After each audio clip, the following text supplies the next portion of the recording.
Today we celebrate the solemnity of the body and blood of Christ. There was one priest, while he was celebrating the Mass, he was doubtful if the bread can become the body of Christ and if the wine can become the blood of Christ. But amidst his doubts, something extraordinary happened. The bread became the real flesh and the wine became the real blood of Christ. So some experiments were taken and the body was realized to be the flesh from the heart, and the blood was found to be the real blood of group AB. We also used to have the same doubts at how can a bread become the body and how can the wine become the blood of Christ. But God do wonders. God still waking us, make us to be aware that the body is true.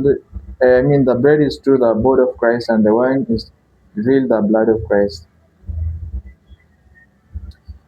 From the readings of today, we found two kind of breads: the bread for the flesh or for the body, and the bread for the soul.